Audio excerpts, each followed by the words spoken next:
to charge your DJI Mic Mini and receiver, all you have to do is to put it into the charging box.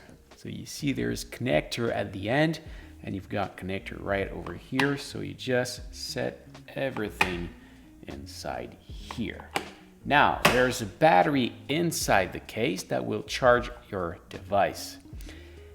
But you can also charge the charging box because one day the battery will be empty. And for this, you've got that USB-C connection at the back. You can connect it to any USB-C power adapter and it will charge your device. You will see the light blink just like that, meaning that we are actually between 25 and 50%. It is now charging, and at the end you will have the 4-dot white when it will be charged.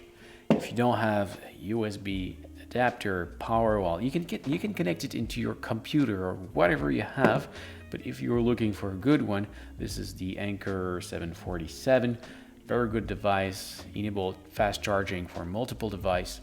Amazing device. I'll leave you the link in the description if you are interested into it. So I hope this was helpful.